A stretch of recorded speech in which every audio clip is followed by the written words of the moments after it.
पिछले सप्ताह मातृ दिवस बड़ी धूमधाम से मनाया गया था। तो जब कोई विशेष उत्सव होता है तो उस समय हम विराम देते हैं इस घड़ी को, और बाकी सत्रों में पूर्ववत ही जैसा कि श्री रामायण जी में आया वैसा उपाख्यान हम सब मिलकर के श्रवण और कथन कर रहे हैं। आप लोगों को कई बार बताया जा चुका है कि ये जो सत्संग की घड़ियां हैं ये बड़ी दुर्लभ हैं। जो समय यहाँ पर व्यतीत करते हैं वो ही हमारे जीवन का सार्थक समय है। बाकी तो समय कोई गिनती में नहीं।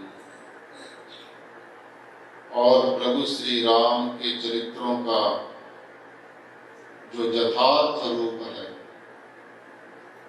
यथार्थ का मतलब जैसे का जैसा, ना कोई अपनी तरफ से बढ़ा चढ़ा करके, ना कोई कम कह करके, उसको बोलते यथार्थ स्वरूप। अगर अपनी वाणी से, अपनी बुद्धि से हम भगवान के चरित्रों का बखान करने लगेंगे तो उसमें कोई ना कोई त्रुटि जरूर रहेगी। क्योंकि ये जो पांच भौतिक शरीर है प्रत्येक मनुष्य का, ये माया के द्वारा निर्मित है, और जो परमात्मा है वो माया से परे है। तो पांच भौतिक जन्य शरीर में चार प्रकार के दोष पाए जाते हैं।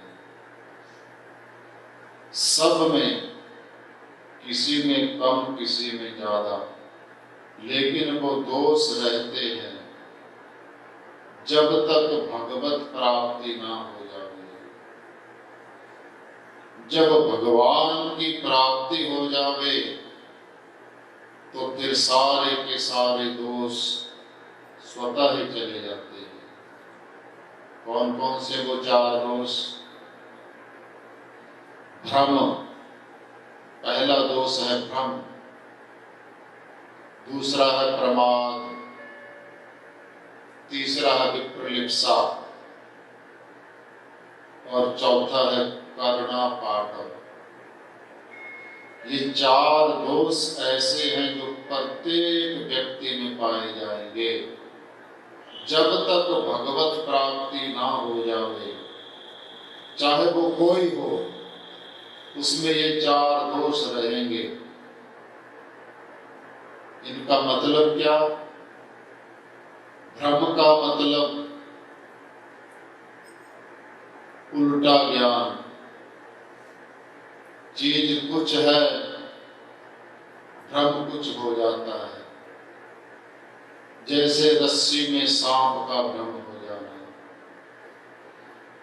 मृग तृष्णा जिसको बोलते हैं, आजकल गर्मी का मौसम चल पड़ा है, जब और हीट ज्यादा बढ़ेगी तो दोपहर के समय पर जब सड़क पर या मरुस्थल में जा करके देखोगे तो तपती धूप की जो किरणें हैं वो जल का आभास कराती है कि वो दूर जल दिखाई देगा, लेकिन वहां जाओ तो जल नहीं होता। उसको मृग तृष्णा, जैसे मृग होता है मरुस्थल में जल की ढूंढ में दौड़ता है, कड़कती धूप में देखता है कि वो जल है, वहां दौड़ करके जाता है तो जल नहीं होता। फिर वहां से दूर देखता, वहां पर जल दिखता है। इसी प्रकार दौड़ दौड़ करके मृग की तो भ्रम नामक दोष हर किसी में पाया जाता है। उल्टा ज्ञान हो जाना किसी वस्तु का, उसको बोलते हैं भ्रम।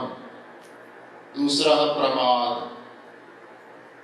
प्रमाद कहते हैं आलस्य को। आलस्यवश किसी भी वस्तु को, किसी भी कार्य को पूर्ण ना करना, उसको जो है प्रमाद कहा है। ये आलस्य जो है बहुत बुरी बीमारी है। ये आलस्य के कारण ही तो मॉन्ट्रियल में इतने लोग थोड़ी रहते हैं अपनी कम्युनिटी के। आलस्यवश, अरे 11:30 से 1:30 मंदिर में कीर्तन होता है, हाँ चलेंगे चलेंगे, अभी तो 10:30 ही हुए हैं, 15 मिनट और सो जाते हैं। ऐसे करते करते वो 12 बज गए, चलो नेक्स्ट संडे को देखेंगे। तो हरि प्रभु, ये प्रमाद नामक दोष हर किसी में पाया जाता है। जब तक भगवत प्राप्ति ना हो जाए तो पहला है भ्रम, दूसरा है प्रमाद और तीसरा है विप्रलिप्सा। विप्रलिप्सा हरि प्रेमियों, वास्तविकता को छुपाना, वास्तविकता को छुपा करके अपने लाभ के लिए उस वस्तु को बढ़ा चढ़ा करके बताना, इसको बोलते हैं विप्रलिप्सा। वास्तविकता को छुपा करके अपनी तर्क से तर्क दे दे करके अपनी बात को मनवाना, ये जो है विप्रलिप्सा है। और चौथा है करुणा पाटव। करुणा पाटव मैंने अनुभव की कमी, एक्सपीरियंस की कमी। एक्सपीरियंस किसी चीज का होता नहीं, हम लोग डिबेट करने बैठ जाते हैं, ये ऐसा होता है, ये ऐसा होता है, चाहे कभी उसको हमने देखा भी ना हो। लोग धर्म के ऊपर डिबेट करने लगे जाते हैं, जबकि धर्म की पुस्तक कहीं देखी भी नहीं होती और लोग अपने अपनी तरफ से सोशल मीडिया पर तर्क देने लगे जाते हैं। रिप्रेव्यू, धर्म को तो श्रीमद् भागवत में आया कि धर्म क्या है, भगवान कहते हैं उद्धव से, वो मैं जानता हूं, मेरे अलावा कोई नहीं जानता कि धर्म क्या चीज है। किसी लोग भी नहीं जानते, ऐसा कहा भगवान ने।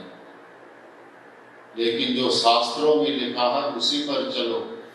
तो कहने का भाव अनुभव की कमी, ये करुणा पाटव कहलाता है।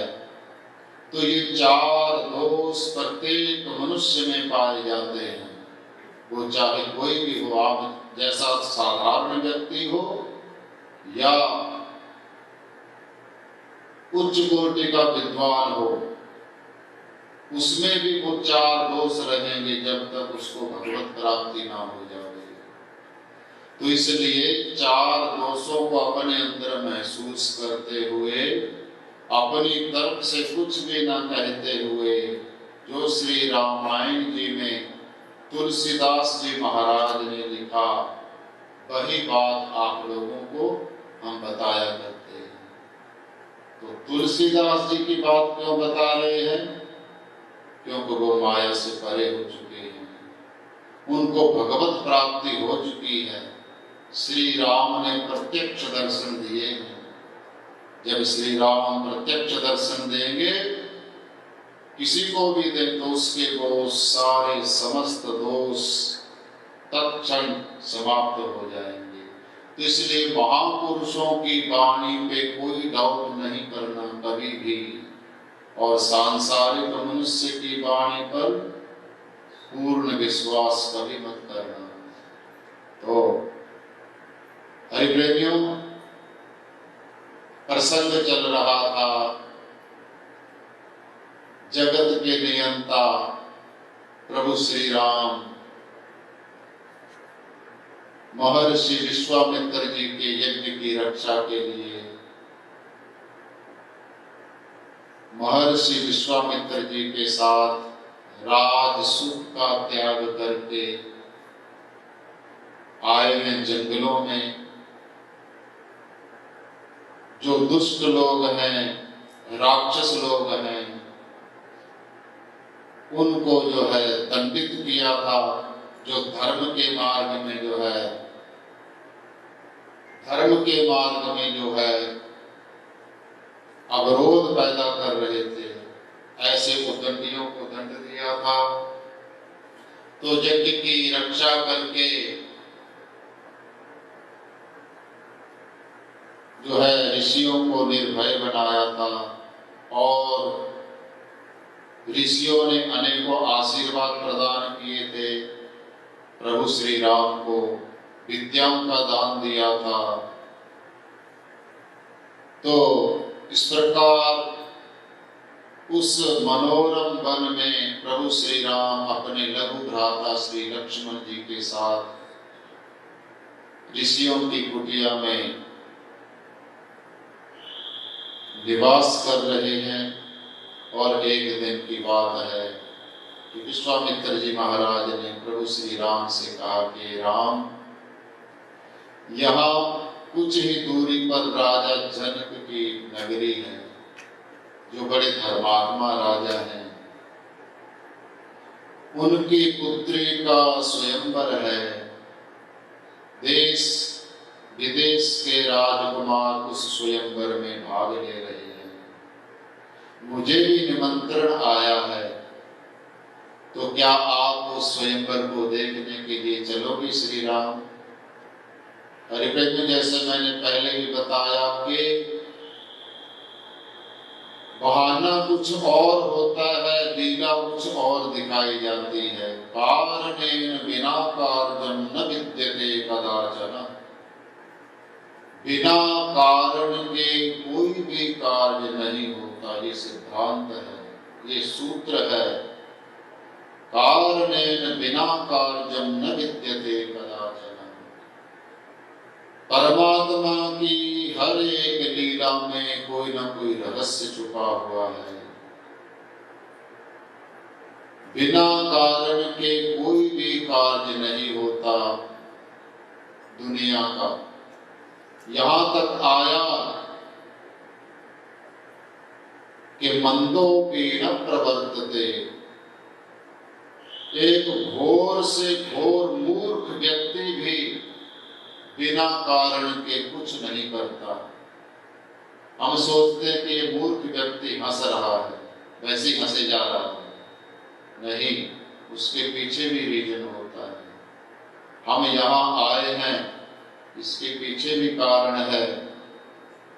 फिर यहाँ से चले जाएंगे, इसके पीछे भी कारण है। कोई भी कार्य बिना कारण के नहीं हो सकता। तो श्री राम का स्वयंवर में जाने का यह संयोग बन रहा है। तो प्रभु श्री राम ने ऋषिराज को स्वीकृति दे दी थी कि हाँ ऋषिराज, अगर आपकी आज्ञा हो तो मैं जरूर आपके साथ चलूंगा। तो हरिप्रेमियों कहते हैं कि विश्वामित्र जी महाराज आज प्रभु श्री राम को लेकर के चल पड़ते हैं जनक नगरी की तरफ। राजा जनक, विदेह जिनको कहा गया, हरिप्रेमियों, उनके जन्म की भी बड़ी अनोखा रहस्य है। हरिप्रेमियों, जब आएगा वो प्रसंग तो राजा जनक के जन्म के बारे में भी बताया जाएगा। तो चल पड़ते हैं प्रभु श्री राम अपने लघु भ्राता लक्ष्मण जी के साथ जनक नगरी की तरफ। चलते चलते रास्ते में क्या हुआ कि तब प्रभु ऋषि समेत नहाए। तब प्रभु समेत नहाए, विविध दान मही देवन पाए, विविध दान मही देवन पाए। प्रेमियों, कहते चलते चलते श्री गंगा जी का दर्शन हुआ। श्री राम के समक्ष श्री राम, वशिष्ठ जी, विश्वामित्र जी और लक्ष्मण जी को श्री गंगा मैया का दर्शन हुआ। तो गंगा अवतरण की कथा सुनाई। विश्वामित्र जी आज सुना रहे हैं कि श्री राम, यह पवित्र नदी श्री गंगा जी है, इसमें क्या आप स्नान करना चाहेंगे? ये बड़ी परम पवित्र नदी है श्री राम। और आज श्री राम भी अनजान बन करके जो है विश्वामित्र जी महाराज से कह रहे, अच्छा ऋषिराज, इसकी क्या महिमा है गंगा जी की? तो गंगा अवतरण की कथा सुनाई। थोड़े समय में आपको गंगा जी के अवतरण की कथा सुनाते हैं। श्री गंगा जी का अवतरण इस धरा धाम पर कैसे हुआ, जिसके बारे में अभी विश्वामित्र जी कह रहे हैं। तो हरि प्रेमियों, सूर्य वंश में, जिस वंश में श्री राम जन्म लेकर गए, इन्हीं के पूर्व पीढ़ियों में राजा हरिश्चंद्र हुए हैं। हरिश्चंद्र के पुत्र हरि प्रेमियों रोहित, और उनके पोते थे बाहुक, राजा बाहुक। राजा बाहुक की दो पत्नियां थी। राजा बाहुक के राज्य पर एक बार जो है अनेक राजाओं ने मिलकर के आक्रमण कर दिया था। राजा बाहुक की सेना कम पड़ गई थी, तो युद्ध में हार गए राजा बाहुक, और जो है अपनी अर्धांगिनी को साथ लेकर के वनों में चले गए थे। कोई मन में ऐसा नहीं किया कि मैं इतना बड़ा राज्य मेरा छिन गया है। उन्होंने इसमें भी प्रभु की कृपा ही जानी कि हे नाथ, जब तक आप साथ थे तब तक आपने राज चलाने का मुझे अवसर दिया, और अब जो राज छिन गया है इसमें भी मेरा कल्याण ही छुपा है। हो सकता है इसमें भी मेरा कल्याण ही हो, और अगर मैं राजकाज के कचड़े में फंसा रहता तो भगवान का भजन कैसे करता? तो अब भगवान का भजन करने का जो अवसर मेरे को प्रभु ने इस प्रकार से प्रदान किया है। तो वन में रहते हुए पत्नी के साथ जो भजन करते थे। तो हरि प्रेमियों, कहते हैं कि इस प्रकार भजन करते करते राजा बाहुक का देहांत हो जाता है। जब देहांत हुआ तो जो पत्नी थी साथ में, और भी पत्नियां थी राजा बाहुक की, एक पत्नी को साथ लेकर गए थे। तो वो पत्नी जो सती होने लगी थी साथ में, कि मेरे पति देव अब इस संसार में नहीं रहे हैं, मेरा भी यहाँ पर रहने का कोई हक नहीं, मैं इनके साथ में सती होंगी। तो जब सती होने का निश्चय किया था राजा बाहुक की पत्नी ने, तो औरब नाम के ऋषि आ गए थे। उन्होंने जो है उस रानी को कहा था कि रानी, तुम इस राजा के साथ सती ना हो। कि क्यों महाराज? कि हे रानी, मैंने अपनी दिव्य दृष्टि से देखा है कि तुम्हारे गर्भ में जो है बालक पल रहा है राजा का। इस राजा का कोई संतान भी नहीं है, इसी से तुम्हारा वंश आगे बढ़ेगा, इसलिए तुम सती मत हो। जाओ अपने महलों में चले जाओ, इसका लालन पालन करना, इसको योग्य बनाना, इसी में तुम्हारा सतीत्व है। तुम्हारा सतीपना इसी में है कि अपने बालक को अच्छे संस्कार दो। तो रानी ऋषियों का कहा मान करके आ जाती है महलों में। जो और रानियां थी उनको पता चला कि इस रानी के गर्भ में जो है संतान पल रही है, तो ईर्ष्या कर गई। ईर्ष्या करके कि हमारे तो कोई बालक जन्म लेकर के नहीं आया, इसके कैसे हो रहा है। तो कहते कि उन्होंने मिलकर के उस रानी को भोजन में जो विष मिला करके दे दिया था और रानी वो विष युक्त अन्न खा गई थी। लेकिन जिस पर परमात्मा की कृपा हो गई उसका कोई काल बांधा नहीं कर सकता। आज उस रानी के गर्भ से बालक जो है जहर के साथ ही जन्म लेकर के आया और उस बालक का नाम रखा गया सगर। सगर क्यों रखा? गर कहते हैं जहर को, संस्कृत में गर कहते हैं जहर को। जो जहर के साथ जन्म लेकर के आया हो, सगर, जहर के साथ जो जन्म लेकर के आया होगे उसको बोलते हैं सगर। तो सगर जो है छत्रपति राजा हुआ था, पूरी धरती का राज्य किया था उसने। और जो है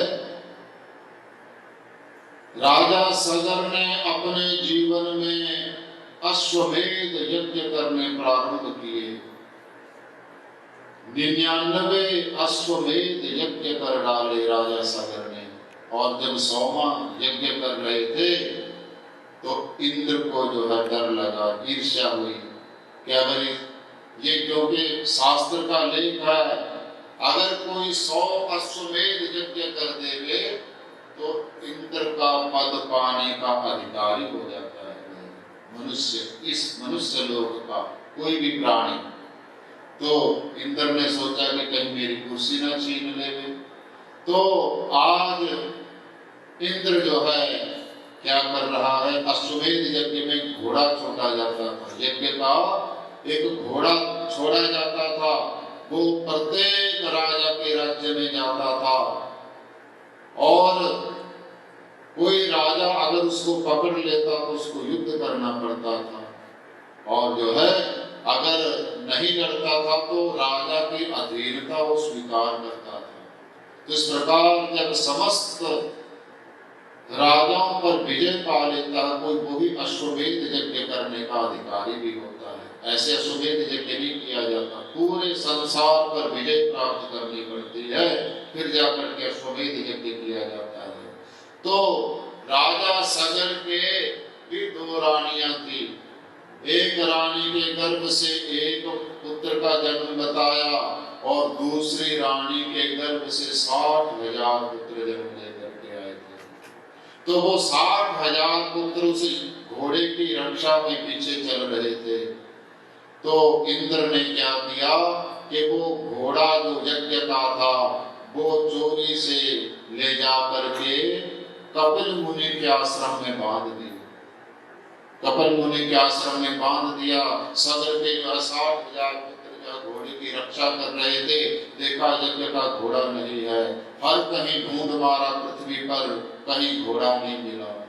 तो ढूंढते ढूंढते कपिल मुनि के आश्रम में आ गए थे, देखा घोड़ा बंधा हुआ है।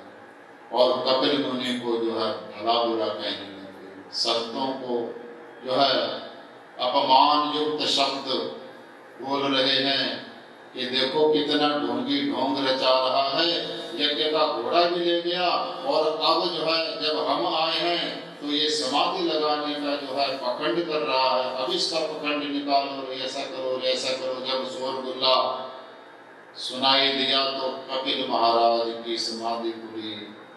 नेत्र ज्योति जब डाली उन 60,000 सगर के पुत्रों पर तो वहीं पर राम की भेड़ी बन गए थे, 60 के 60,000।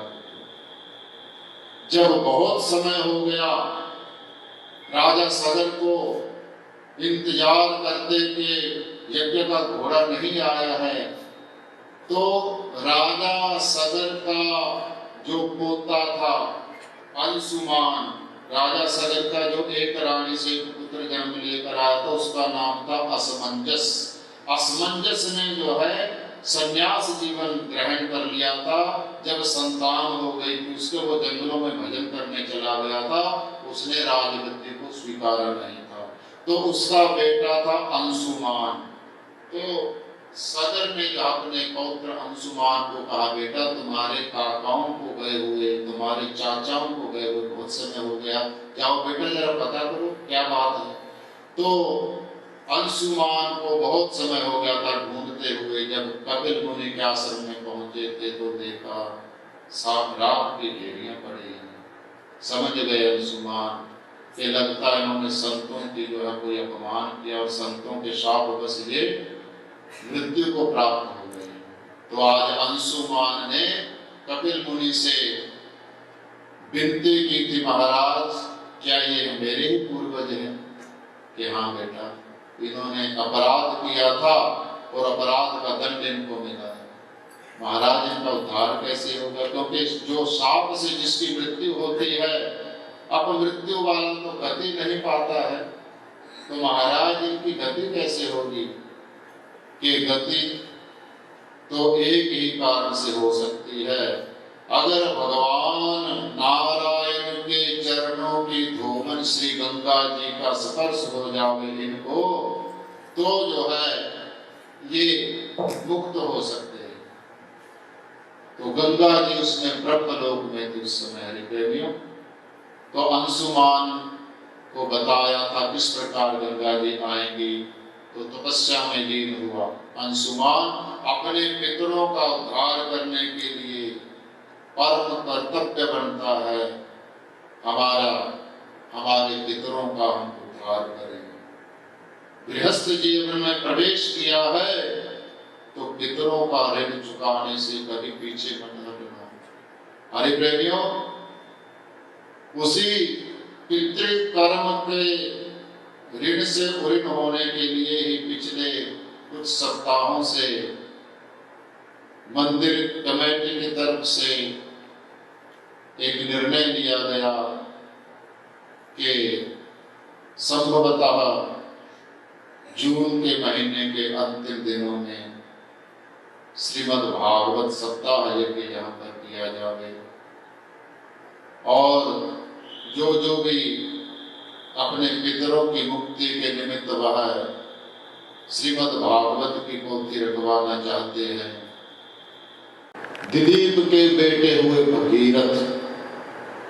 भगीरथ ने जब सुना कि मेरे पितरों का उद्धार नहीं हुआ है, वो मुक्त नहीं हुए हैं, उनकी मुक्ति का प्रयास करते हुए हमारी 3 पीढ़ियां चली गई है, तो मुझे उस अधूरे कार्य को पूरा करना चाहिए। आज भगीरथ जी महाराज ने ऐसी घोर तपस्या की थी कि गंगा जी को प्रकट होना पड़ा। पूछा, पुत्र क्यों बैठे हो मेरी तपस्या में? सारा हाल सुनाया। माता, मेरे पितर जो है मुक्त नहीं हुए हैं, वो मुक्त तभी होंगे जब आपका स्पर्श होगा।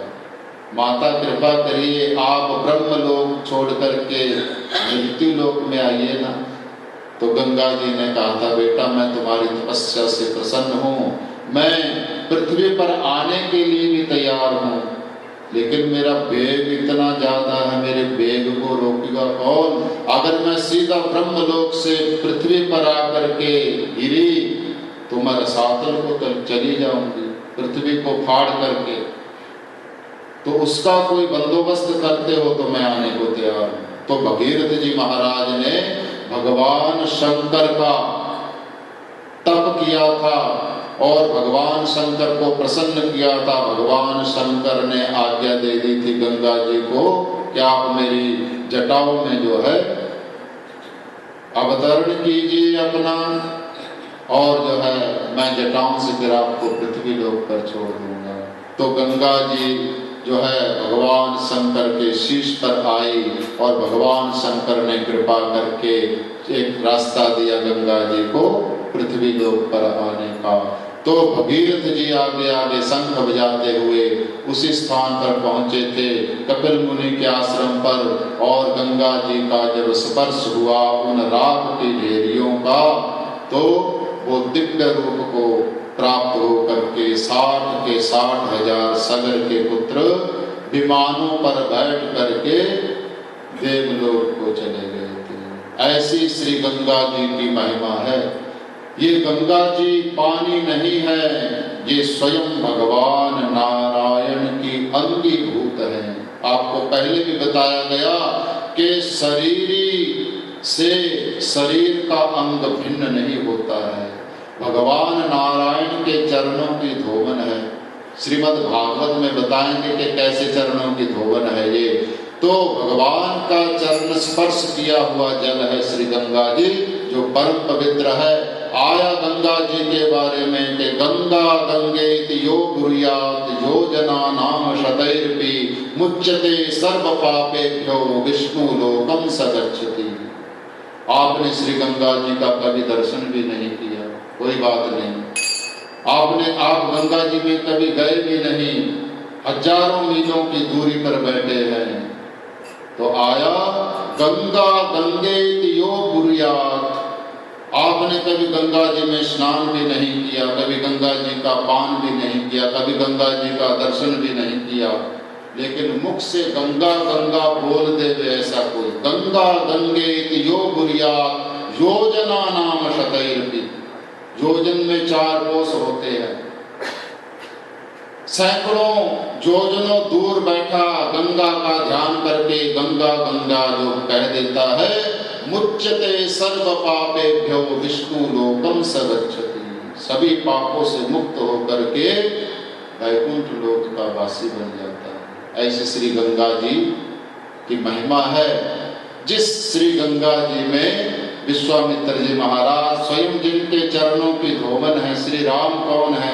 श्री राम वही तो हैं। और कहते श्री राम इस परम पवित्र नदी में स्नान कीजिए। परिप्रेमियों, गंगावतरण का सूक्ष्म विवेचन किया गया।